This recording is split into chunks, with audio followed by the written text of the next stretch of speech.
every sister and brother, the one who's deceived or the one who believed. There's one on each side, and we have to decide. See two thieves and discover we're one or the other. So I think about Mom and Dad, and I think about them.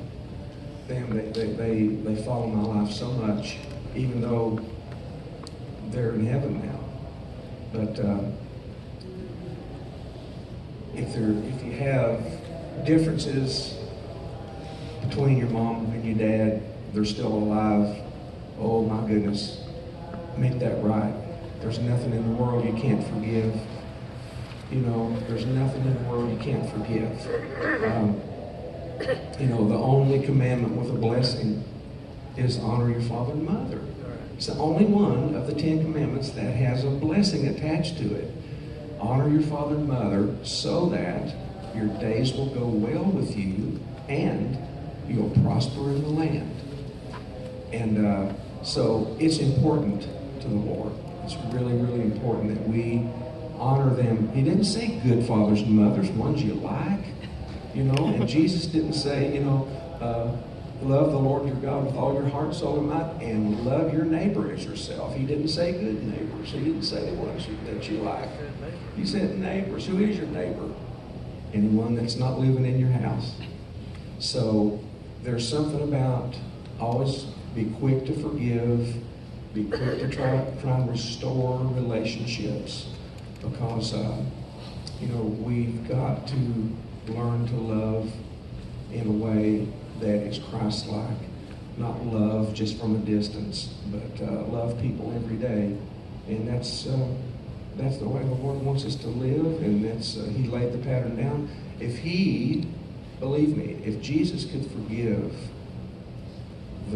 the Jews and the Romans, if He could forgive those people, He said, Father, forgive them. And He said this while He was hanging on the cross, forgive them, for they don't know what they're doing. They don't know what they do. That's right. If He can do that, we have absolutely no excuse.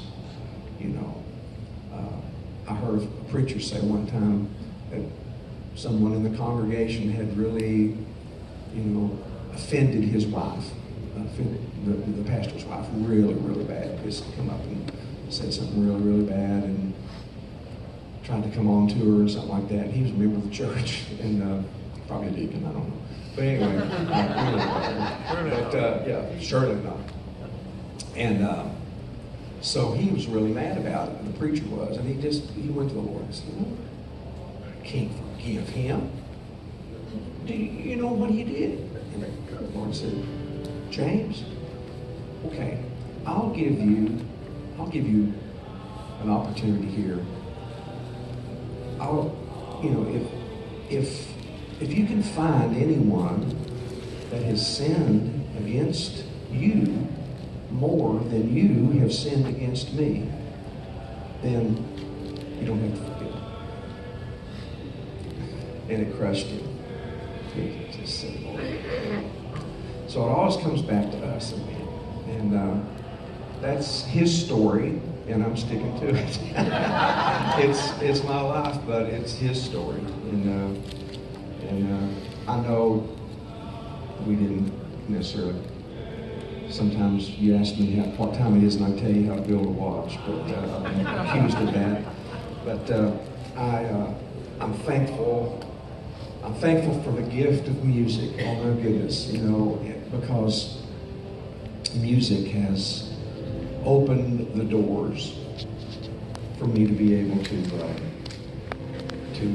go into.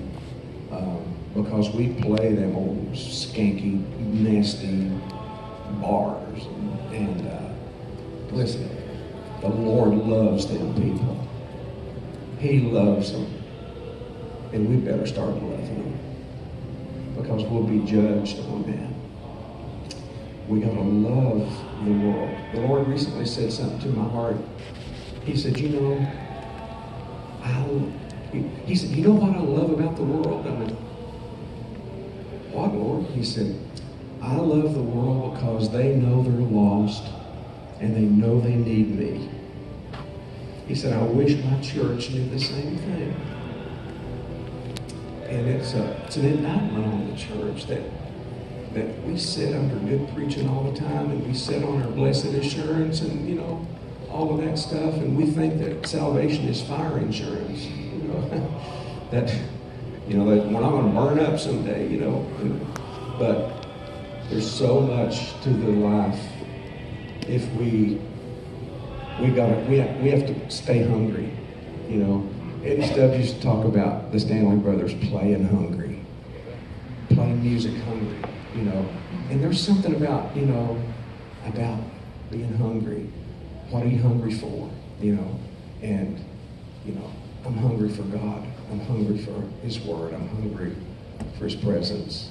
And I know He's in me, but there is more than just being inside of us that I think that God wants us to experience. There's an outward, there's a presence of the Spirit of God around us that we change the atmosphere when we walk into a place. I mean, that's what He wants us to be. He wants us to be, you know, atmosphere changers, nation changers, city changers, people changers.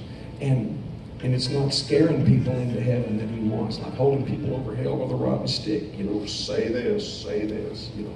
No, that never gets anybody saved. But being able to love people into the kingdom, that's our mandate. And music is a great way to open conversation, because music is a language of God. It truly is. It's one of His languages. You know, and I often think, what in the heck is King David doing in heaven? What's he doing up there? I believe he's writing songs.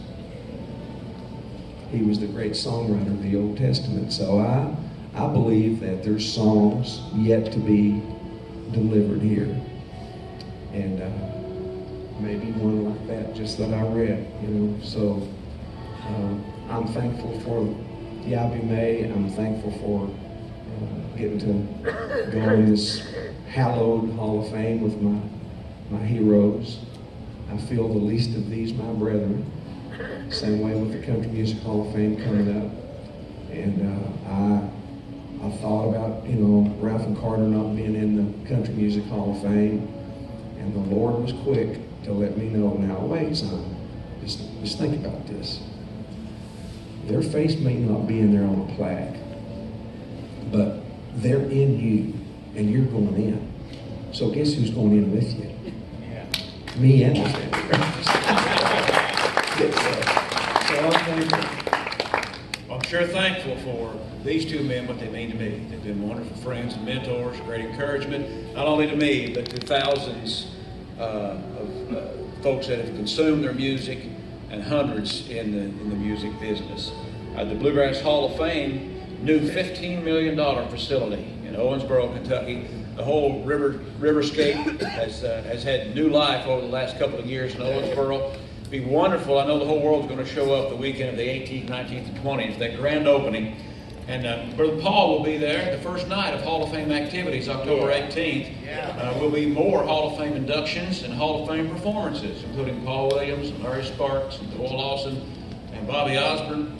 It's going to be a big night. And the festivities will continue with a wonderful concert series with other Hall of Famers, including the Dale McCurry Band and Ricky Skaggs and Kentucky Thunder. So if you need Hall of Fame information, it's on this side of the room.